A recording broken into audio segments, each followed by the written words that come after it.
조정이 온다고 했잖아. 네가 팔을 말이라고 그래가지고.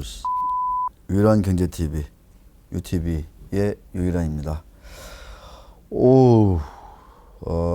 지금 오늘 18일, 낮 3시 가까운 시간인데, 오후 3시 가까운 시간인데, 코스피 51포인트, 2%, 코스닥 34포인트, 4% 각각 빠지고 있습니다. 코스닥 800선이 좀 위태위태하네요.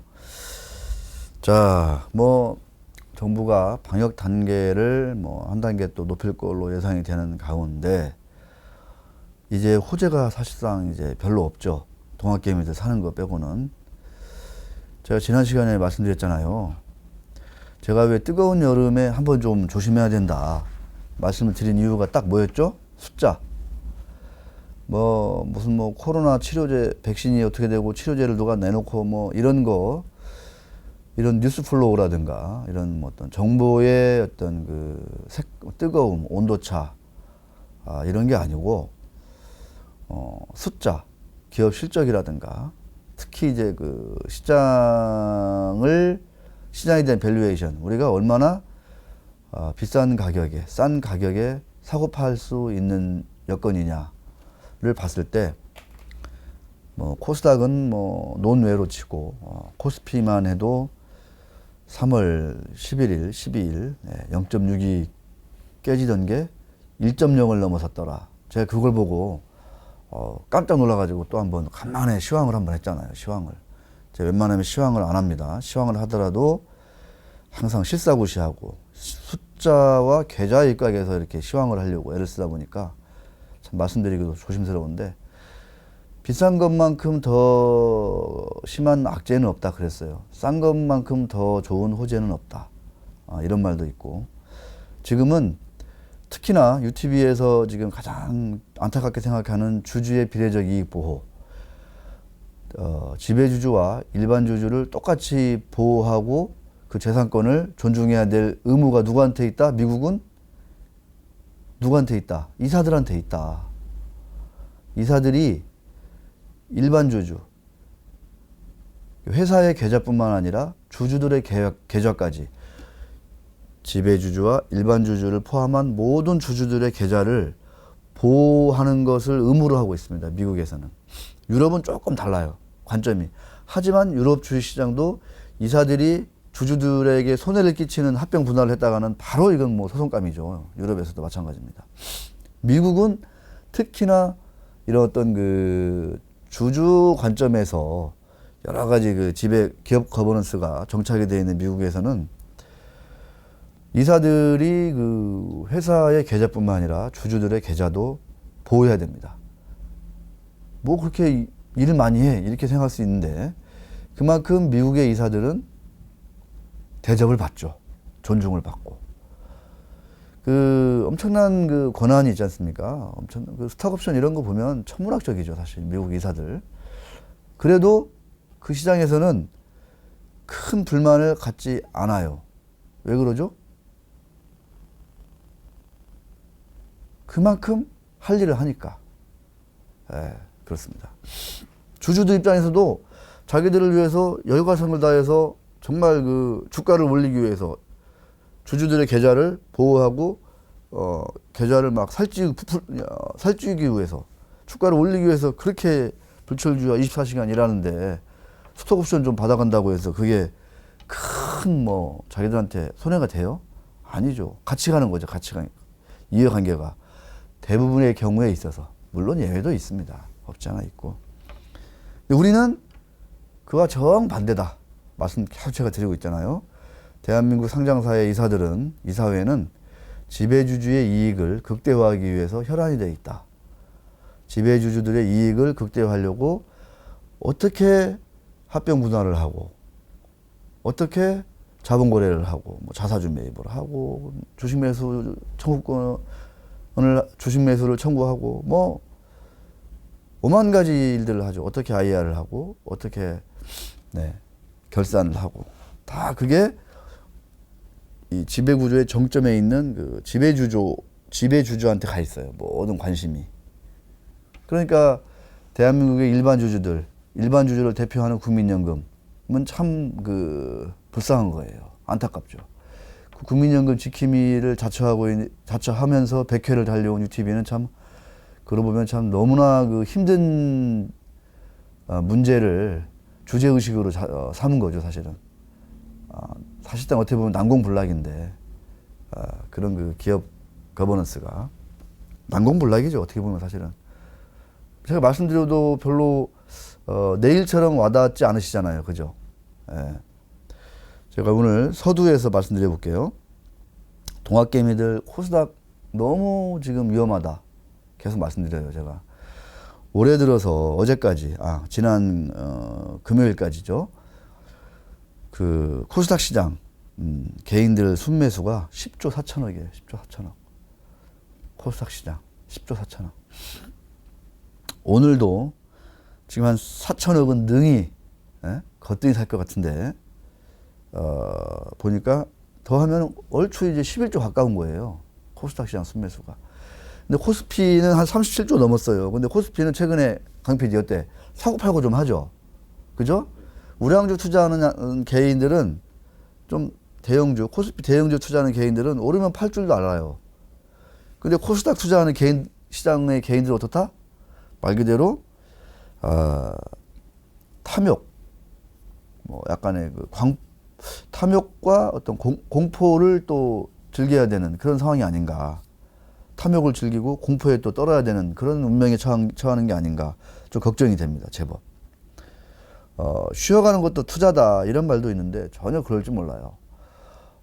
특히나 코로나19 때문에 엄청나게 주가가 붕 떠버린 진단 키트주, 뭐 치료 관련된 테마주, 백신 관련된 뭐 테마주 이런 것들 엄청 사고 있습니다. 묻지마 투자주 사실상. 예, 결과가 좋지 않을 것 같아서 좀 크게 걱정이 됩니다. 지난번엔 외신에서 그런 거 나왔잖아요. 지금 그 나스닥 시장의, 미국 나스닥 시장의 상승 각도. 예, 올해 한 3월부터 한 5개월간 시작된 나스닥 시장의 상승 각도가 99년, 2000년의 그 IT 버블 때를 능가한다. 이런 얘기가 있습니다. 그만큼 지금 언택트 관련한 대형 기술주들의 상승세가 뜨거운 거예요. 오를 때는 별게 다 호재로 둔갑이 돼서 스토리가 전개됩니다. 그거 많이 봐왔잖아요, 우리 그런 거. 주린 여러분들 그거 명심하셔야 돼요. 유튜브에서 자꾸만 이렇게 뭘 안다고 저렇게 막 떠드냐 하는 건데 많이 봐왔기 때문이죠. 뭐 대단한 걸 제가 특별히 제가 통달해서 그런 것도 아니고. 빠질 때는 또 별의별 악재들이 다 나옵니다. 별의별 악재들이. 네, 그렇다는 거예요. 자, 그래서 항상 그 밸류에이션 숫자, 이런 걸 보면 너무너무 지금은 약간 쉬는 것도 정답이 아니겠느냐. 특히나 그 인기를 끌었던 주식들 정답이 아니겠느냐. 이런 말씀 드리고 싶고, 이 시간에는 그간의 그런 그 UTV의 그 어떤 그 문제의식을 좀 반영해서 대한민국 코스피 시장에 상장된 제지주 여러 가지가 있죠. 뭐 백판지 만드는 그런 회사도 있고, 펄프주도 있고, 그 다음에 그 신문용지 만드는 회사도 있고, 그 다음에 골판지 만드는 회사도 있고, 여러 가지 이런 제지주들을 한번 2분기 제지주들의 2분기 실적을 쭉 한번 짚어보면서 무엇이 문제인가? UTV의 문제의식과 제지주라고 하면 뭐 한솔 빼고는 그 대기업이 없어요, 사실상. 다 중소기업, 중견 기업인데, 대표적인 그 저평가된 그 밸류에이션을 보면 싼 업종 중에 하나거든요, 전체적으로. 그런데 왜 이렇게 쌀 수밖에 없는 거냐. 제가 옛날에 이걸 잘 몰랐어요. 그래서 옛날에는 막 저PBR, 그 다음에 자산 우량주, 막 이래가지고 제가 이런 거는 좀 장기 투자하면 먹지 않겠느냐. 제가 이런 접근을 많이 했었어요. 근데 2018년도, 19년도 지나면서 제가 10년 이상 투자를 해도 배당금 조금 들어오는 거 빼고는 뭐 남는 게 없겠구나 라는 거를 제가 이제 확인하게 되고 실사구시하게 되면서 이런 제지주 투자를 제가 뭐 뜯어 말리는 지금 입장으로 지금 변해 있죠. 지금은 아무리 싸더라도 그냥 한 일주일 정도 뭐 차트 매매 말씀드리죠. 짧게 그냥 치고 들어갔다가 실적 좋으면 괜찮네 들어갔다가 먹고 나오고 뭐 이 정도는 뭐 자신 있으면 뭐 해보세요 할 텐데 그냥 뭐 큰 욕심 안 내고 그냥 오래오래 장기 투자하면서 우상향 되는 이런 투자를 하고 싶다. 이런 분들은 좀 말리는 거죠. 왜? 결론부터 미리 말씀드려요. 왜? 이런 제지주뿐만 아니라 대한민국의 모든 상장사들의 이사회가 우리 여러분들 국민연금 그다음에 숱한 그 가치주 펀드 그다음에 개인 투자자 기관 투자자 마찬가지예요. 예외 없죠. 외국인도 마찬가지입니다. 심지어 외국인이 아무리 와서 그 시쳇말로 떽떽거리고 더 달라 배당 더 달라 왜 IR 안 하냐 왜 이 ROE가 떨어지냐 그 자본 배분을 더 효율적으로 해라 주주 가치를 높여라 백날 요구하고 서한 보내고 소송하고 해도 끄떡도 안 한다. 왜?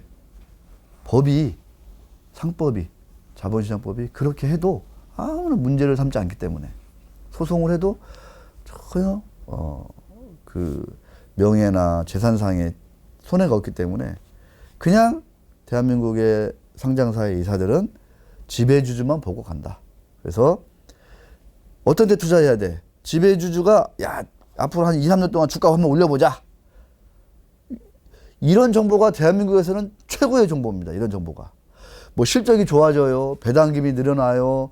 자사주 매입을 해요. 이런 정보는요. 뒤통수 맞을 확률이 매우 높은 그런 정보예요. 매우 높은 그런 뉴스입니다. 어떤 정보가 제일 좋은 정보다, 강 PD? 대주주가 앞으로 1년 동안 주가를 올리고 싶어 해. 그런 정보 있으면 저한테 얘기해 주세요. 강 PD. 예? 현대차? 현대차도 몰라요, 본심은. 현대차의 지배주주 일가가 지금 주가를 올리고 싶어 하는지 몰라요. 확인할 수가 없어요, 그건. 예. 그런 정보 있으면 강 PD 저한테도 좀 얘기해 주세요. 예? 제가 그런 주식은 제가 한번 1년 6개월 한번 투자해 볼게요. 적은 금액이겠지만. 안 된다니까요. 지배주주가 주가를 올릴 생각이 없다 이러면 그 주식은 대한민국에서는 올라가지 않습니다. 왜 그런지는 제가 아주 쉽게 사례를 들어서 많이 말씀드렸어요. 강 PD 그죠? 그 정도 많이 얘기했죠. 근데 아직도 퍼나르기가 덜 되고 이래가지고 왜 그게 심각한지를 잘 몰라요. 미리 결론부터 말씀드리면 제가 말씀드릴 오늘 제지주가 상장사 지금 제가 쭉 뽑은 이 리스트 이게 23개 상장사예요. 제지주. 근데 가장 심플한 단순하고 명료한 게 가장 좋다고 그랬잖아요. 사고 인식에 있어서 판단에 있어서 이 23개 상장사의 이 PBR을 쭉 보면요. 평균 한 0.5가 될까 말까예요. 평균치가. 네. 그 정도로 처절하게 저평가되어 있어요. 눌려 있어요. 이익이 안 나는 회사가 별로 없어요. 영업이익 순이익이. 대부분 영업이익 순이익이 납니다. 심지어 골판제 같은 회사들은요. 요새 코로나19 때문에 언택트 시대가 오잖아요. 그러면 전자상거래, 온라인 거래, 택배, 물량이 는다고 해가지고 또 관련된 테마주예요. 수혜주예요. 그런데도 주가가 PBR이 0.5 전후예요. 옛날 같으면 제가 이런 거 신대양제지, 깨끗한 나라, 대양제지, 삼보판지, 아세아제지, 무림 SP, 수출포장, 대림포장, 대림제지, 대형포장, 쫙 얘기하면서 이거는 PBR이 0.29, 0.3이고, 이거는 너무 싸요. 이런 얘기 했을 거예요. 그리고 실제로 제가 이쪽은 한번 두세 번 탐방을 가봤는데, 가보면요, 입이 떡 벌어집니다. 그 장치가. 다 컨베이어 벨트로 돌아가요. 자동. 그래서 분기 매출이 막 보통 막 그 분기 매출이 3천억, 막 2천억, 그 막 1,500억 이렇게 나는 회사들도 가보면 직원이 몇 명 안 돼요. 왜? 다 그냥 컨베이어 벨트로 그냥 원료만 넣어주면 나중에 찍 제품이 돼서 나오는 그런 시스템이 되어 있어요. 자동화가. 엄청나게 그 장치 하나, 설비 하나하나가 막 몇천억짜리입니다. 그러면 그 기업의 가치가, 제가 보면 막 그 설비보다는 더 비싸야 될 거 아니에요. 근데도 시가총액이 그 설비의 뭐 절반도 안 되고 막 이래가지고 제가 한때 막 그 좀 어린 시절에 십몇 년 됐죠. 야, 너무 쌉니다. 막 이랬었어요. 깜짝 놀래가지고. 그런데 웬걸 10년 지나도록 잘 안 되더라고요. 운때 맞아가지고 막 예를 들어서 막 그 신대양 재지 같은 거 한때 골판지 막 실적이 막 점프할 때 아세아 재지랑 이렇게 한번 그 신고가를 낸 적이 있었는데 그런 때 빼고는 참 답이 잘 안 나와요. 왜? 다시 한 번 말씀드립니다.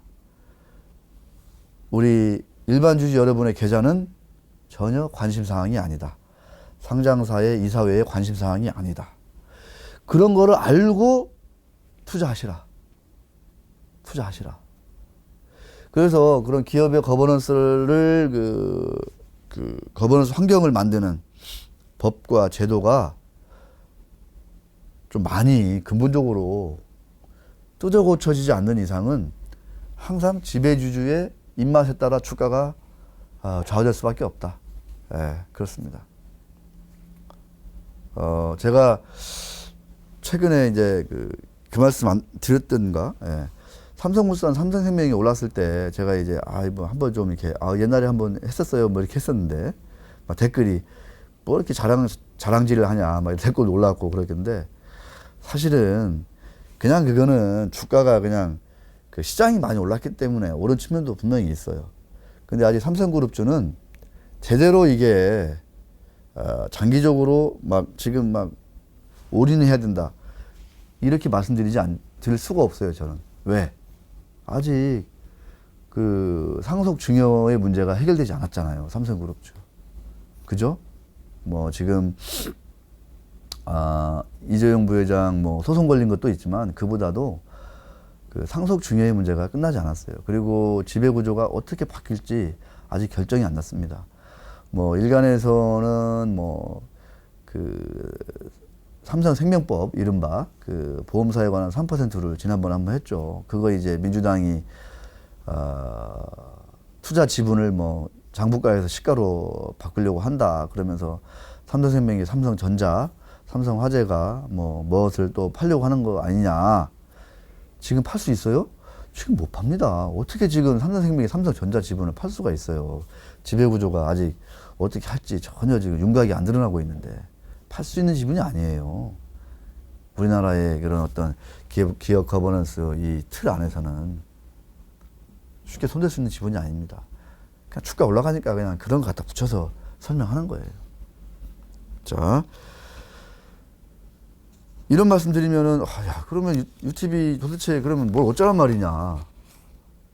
간단해요.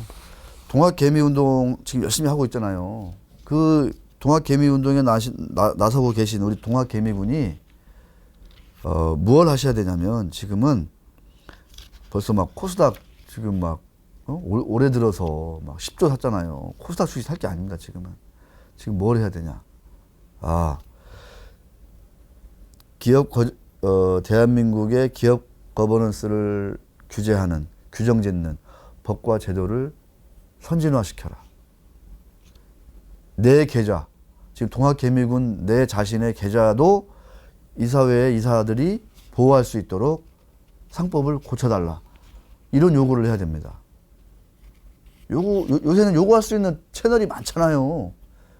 이 뜨거운 날 뭐 이르시 하시라는 게 아니고, 뭐, 온라인에 가보면 여기저기 청원도 많이 하고, 막 이렇게 할 수 있는 데가 많아요, 지금은. 유튜브 막 퍼날리게 하셔가지고, 많은 사람들이 인지하시면 됩니다, 인지하는 것만으로도 아주 큰 의미가 있다고 봐요. 자, 2분기 23개 그 제지회사들을 쭉 한번 실적을 제가 짚어봤더니,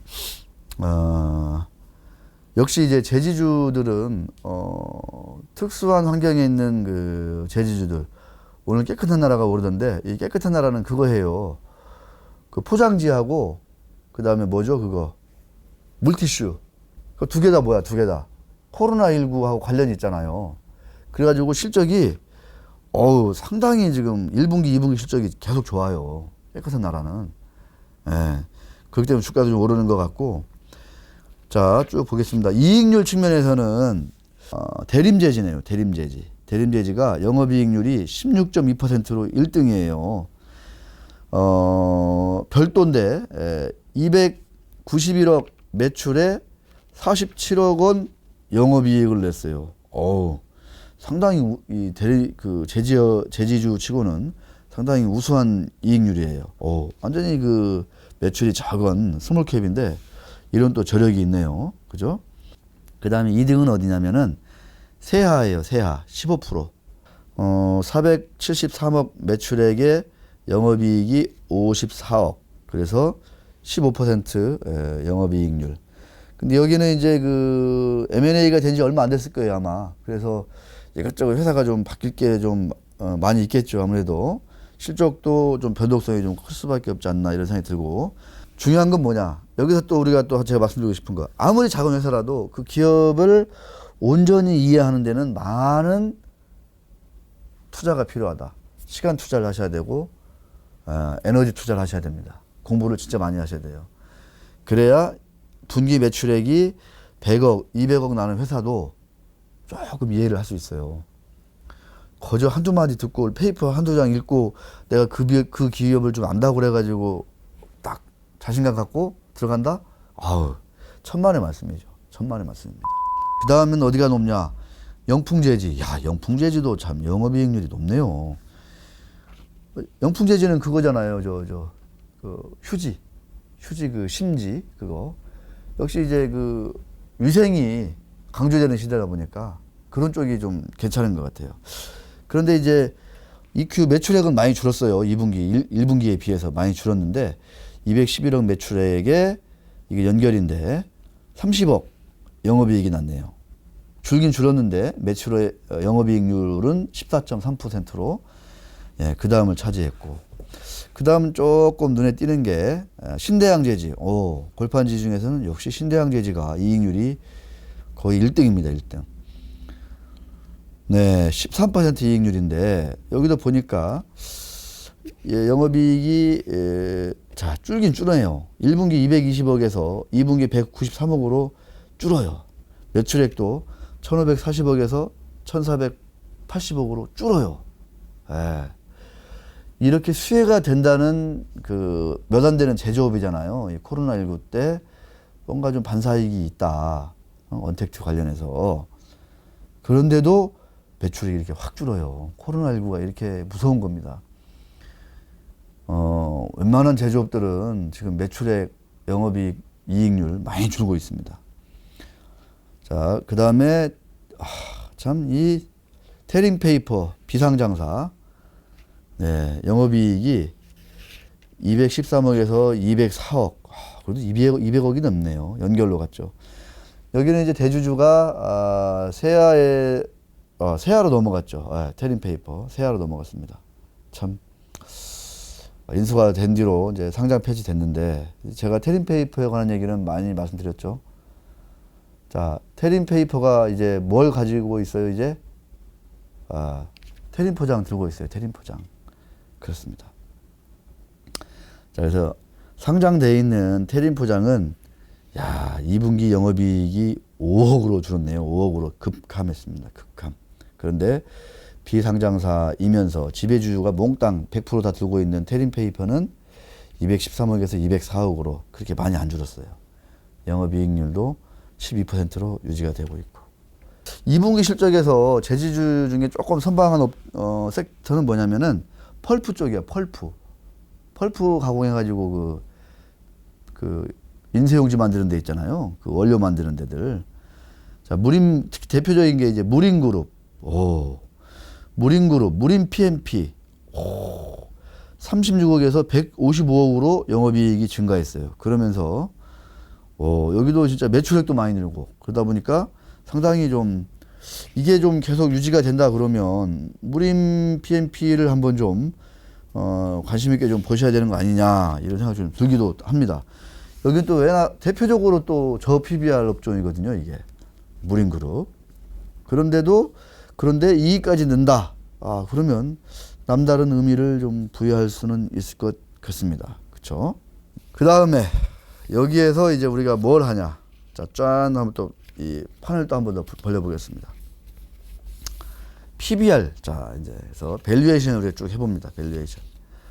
PER 이런 측면에서도 이제 아까 제가 이제 이익을 말씀드렸으니까 한번 쭉 해보시면 될 것 같고, 단기 순이익 절대적으로 1위는 뭐 가장 큰 뭐 한솔재지 279억 뭐 역시 이제 1위였고, 그 다음에 조금 시총 대비 단기 순이익이 크다 이런 거를 보면은 상당히 대림재지 의미가 있어요. 대림재지 의미가 있습니다.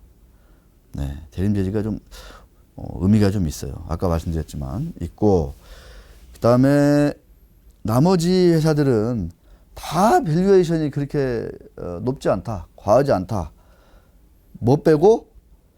국일재지 빼고. 국일재지 하면 뭐가 생각나요, 여러분? 이제 국일그래핀. 국일그래핀이라는 회사를 만들어 가지고 그래핀 신사업에 뛰어들었어요. 자, 그랬더니 그 결과 참 이 대한민국 투자 행태가 이래요. 국일 빼면은 다 제지업만 하고 있잖아. 제지하면은 이제 전통적인 제조업, 성장성이 떨어진다, 다 이렇게 인식이 박혀 있잖아요. 그래핀 그러니까 막 완전히 뭐 신사업을 하는 거야. 막 성장성이 막 폭발적일 것 같아.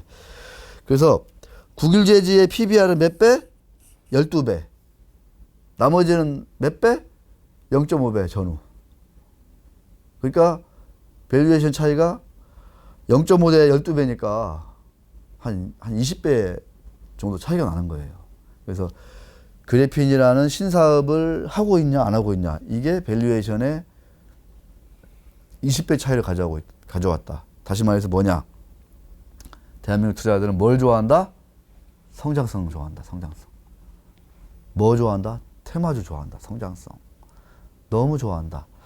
자, 그래서 국일제지는 순자산이 574억이에요. 근데 시가총액은 뭐다? 6,860억으로 당당하게 1등이다. 가장 큰 제주회사 한솔재지. 자, 보겠습니다. 한솔재지는 자기 자본이 6,340억이야. 시가총액은 3,380억이야. 절반이야. 자기 자본에. 자, 한솔재지는 순이익이 279억이에요. 국일재지는 순이익이 참 말이 잘 안 나오네요. 순이익이 마이너스 32억이에요. 아시겠죠, 한 PD? 이 두 개만 딱 비교해 볼게요. 국일제지하고 한솔제지만 비교해 보자고요. 국일제지는 그래핀 사업을 한다는 아주 어마어마한 게 있어요. 한 방에 있는 거죠. 대한민국 투자자들이 좋아하는. 자, 봅시다. 이게 딱 정리할게요. 한솔제지, 자, 당기순이익, 2분기 당기순이익 279억. 국일제지, 마이너스 32억. 비교가 되죠? 자, 자기자본, 한솔제지 6,340억, 국일제지 574억, 10분의 1도 안 돼요. 이익은 하나는 상당한 흑자, 하나는 적자. 자기자본은 6,300억, 하나는 570억, 10분의 1도 안 돼. 그런데 시가총액은 어떻다? 시가총액은 우리 숫자를 얘기하니까 숫자를 얘기해. 한솔제지 3,380억, 국일제지 6,860억, 2배. 거꾸로 2배. 자, 강 PD는 둘 중에 뭘 사요? 그러면 강 PD는 국일제지 사잖아. 아니까 이게 대한민국 시장만의 아니죠. 미국 투자자들도 우리는 다 PDR입니다. 그러요. 미국 투자자도 수소트럭, 수소트럭 업체, 니콜라? 니콜라. 막 사는 거 봐. 그러니까 위기의 시대에는 이런 어떤 성장성, PDR에 더 사람들이 이제 막 혹한다 이런 얘기도 있는데, 하여튼 이런 숫자를 놓고 보면은 제 관점에서는 전혀 손이 나가지 않는다. 이런 말씀드리고 싶습니다. 자, 그래서 PBR 잠깐 말씀드리고 마쳐볼게요. 뭐 우리가 강성훈 PD가 또 시간 관계상. 자, 아까 말씀드린 대로 가장 PBR이 높은 거는 압도적으로 국일 재즈고, 그 다음에는 이제 모나리자, 뭐 이렇게 될 것 같습니다. 그 다음에는 뭐 페이퍼 코리아. 신풍재지 궁금한 신풍재지. 오, 신풍재지. 여기 들어가 있을 거예요. 당당히 들어가 있네요. 여기가 그 지금 이제 그 공장이 지금 휴업이잖아, 휴업. 공장 부지를 팔았잖아요. 매출이 지금 잘 안 나요. 당연히 저 공장이 안 돌아가니까. 지금 뭐 1분기에 146억 하던 매출이 그나마 2분기에는 69억으로 줄었어요. 근데 영업이익은 41억 적자가 났는데, 또 이게 또 순이익은 또 이 43억, 44억도 흑자가 났어. 예? 특별히 반영된 거겠죠. 그래서 뭐 주가가 근데 이게 신풍제약 계열사 아니냐 이래가지고 또 막 관계사 아니냐 이래가지고 막 오르락내리락했던 신풍제지. 네. 크게 뭐 매력은 없어 보입니다. 자, 그 다음에 밸류에이션 상으로 가장 낮은 거는 뭐냐? 아까 말씀드렸죠. 무림페이퍼 0.13. 이게 맞나 싶을 정도로 낮네요. 무림 SP 0.21. 이 무림그룹이 지독하게 낮아요. 어마어마하게 큰 장치 산업이라 펄프 쪽이라서 특별히 그런 거일 수도 있는데, 무림그룹이 무슨 사정이 있는 건지, 주가가 오르면 안 될 만한 무슨 사정이 또 있는 건지, 그런 생각도 좀 드네요. 이걸 보면. 뭐 아시는 분 있으면 꼭 한번 연락 한번 주십시오. 댓글 달아주시고. 그렇습니다. 아세아 제지와 신대양 제지는 0.4배 전후. 이게 이제 외국 같으면 0.4배 전후다 그러면 뭐, 이거는 뭐 정말 뭐 묻지 마. 그냥 뭐 안전마진이 어떻고 뭐 들어가야 된다. 막 얘기할 텐데, 한국은 어떻다? 이게 오히려 그냥 고만고만한 밸류에이션이다. 이렇게 좀 볼 수 있을 것 같습니다. 왜 그렇죠? 다시 한번 말씀드립니다. 밸류에이션을 결정하는 일반 주주들이 사고 파는 가격, 즉 일반 주주들의 계좌는 보호받지 못한다. 그냥 시장 가격으로, 시장 가격에 준해서 사고 팔고 합병하고 상폐하고 자지상폐하고 이러면 돼. 아시겠죠? 예. 그 결과가 이렇게 업력이 반세기를 넘는 회사가 질비하고, 웬만해서는 적자가 잘 안 나고, 이게 그다음에 그 가성비가 훌륭하고, 인건비가 별로 안 든다니까. 사람이 별로 없어요. 장치 산업이라. 요즘 같은 시대에. 그런데도 불구하고 PBR이 0.5를 넘지 못하는 게 정상인 이런 참담한 현실을 제가 사실 고발하는 거야. 고발. 여러분들의 이 23개 제지주를 두고 있는 대한민국 그 일반 주주들이 몇 분이나 될 것 같아요? 엄청 많을 거 아니에요. 그분들의 실상을 제가 고발하는 겁니다. 일종의 이거 사회 문제거든요. 사회 문제. 단순히 시장이 문제 이렇다, 그 기업의 거버넌스가 이렇다 이런 게 아니라, 그분들, 이 주식을 두고 있는 그런 일반 주주들, 우리 대부분 다 성인들일 테니까 그분 다 유권자들 아니에요. 그 투표를 행사할 수 있는 참정권을 가지신 분들, 이런 분들의 재산권이 보호받지 못한다. 이건 진짜 엄청난 사회 문제라니까요. 정말. 예? 십수년 전 UTV를 했다면 당연히 막, 야, 이거는 정말 정말 말도 안 되는 밸류에이션이다. 외국하고 비교를 해봐라. 제가 옛날에 10수년 전에 그 리포트를 보니까 미국에 있는 이 재지들 회사들의 PBR은 1배를 넘어섰던 것 같아요. 1배 넘어섰던 것 같아요. 어떤 회사는 2배까지도 제가 본 적이 있어요. 근데 우리는 안 그래요. 왜 그런지를 제가 UTV를 통해서 부단히 말씀드렸습니다. 부단히. 지금도 이 시간에도 여러분들의 계좌는, 자, 이 보세요. 이렇게 꾸준하게 이익이 나서 그 재산이, 회사의 재산이 쭉쭉 불어나. 강 PD. 회사가 꾸준히 이익이 나면 그 돈을 어떻게 써야 돼? 설비 투자해야 되나 일단 기본적으로. 그죠? 성장을 더 하려면 투자를 해야 될 거 아니야. 근데 여기는 이미 이 제지 산업은 독과점 시장으로 정리가 돼버렸어. 그래서 그렇다고 뭐 제지 수요가 확 늘어나? 안 늘어나잖아요. 크게 안 늘어나잖아. 성장성이 지금 정체돼 있다니까 우리나라가. 인구도 안 늘어. 그러니까 휴지도 많이 안 필요해. 인쇄 수요도 많이 줄어.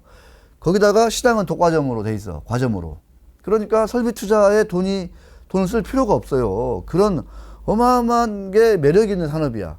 근데 그러면 돈을 벌면 어디다 써야 돼? 돈을 벌면 그러면 투주들을 위해서 많이 써야 될 거 아니야. 직원들한테도 많이 보너스 주고. 그잖아요. 뭐 기부도 좀 하고. 그게 상식이잖아. 당연한 일이고.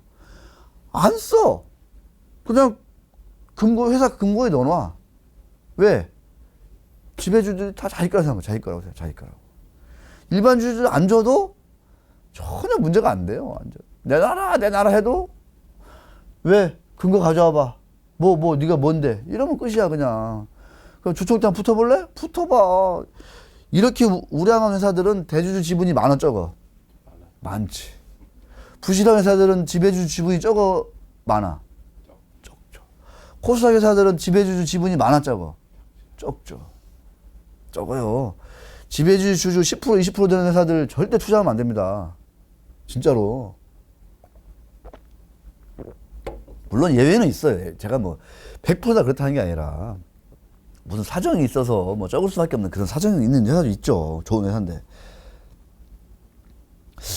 자, 그래서 이런 그 제지주들이 독과점 돼 있고 현금 또박또박 들어오고 그러면 근데 신규 설비 투자할 것도 없어. M&A 할 것도 별로 없어. 이미 다 정리가 됐어. 독과점으로. 과점 상태로. 그러면 주주들한테 이제는 환원을 해야 되거든. 왜냐면 주주가 지금 이날 평생 주주들이 30년, 40년 동안 열심히 참고 인내하면서 이 회사가 이 산업이 여기에까지 이를 정도로 기다려왔잖아. 투자해 주었잖아. 그 돈으로 여기까지 온 거잖아요. 그 돈으로 기계 사고. 그럼 이제는 성숙기에 접어들었으면 환원을 해줘야 되거든. 근데 환원은 한다, 안 한다? 안 한다. 어떤 때 한다, 환원은? 지배주주가, 야, 이제 승계 증여해줘야 되는데, 세금 많이 들어가네? 그럼 어떻게 또 이제? 인적 분할 한번 해야지. 인적 분할 하려면 뭐가 필요해? 일단 자사주 매입부터 해야지. 그럴 때 이제 또 주가 안정을 위해서 자사주 매입합니다. 이렇게 한다고 이제. 그럼 자사주 매입한다고 주가 올라 안 올라? 안 오른다니까요. 그때 자사주는 뭐야? 주주 가치를 제고하는 게 아니라 뭘 위해서 한다고? 네. 증여 위해서. 한편 이제 그림이 딱 그려지죠, 이제. 네. 예. 심플하잖아요. 그래서 제가 멀쩡한 기업, 우량한 기업 장기 투자하면 안 된다. 대한민국에서는 지금. 뭔만 하라고? 차트 매매하라고. 대신 어떤 정보를 들었을 때 투자해야 돼? 어떤 정보 들었을 때? 주가를 올리기를 희망하는 주주가 나타나는. 지배주주가 나타났을 때. 자, 그런 정보 아시는 분. 네, 우리 이렇게 비밀스럽게 유튜브에 댓글 달 수 있는 방법은 없나? 강 PD? 네. 자, 오늘 유튜브는 약간 좀 서글픈 이야기도 합니다만, 자, 여기까지 마치도록 하겠습니다.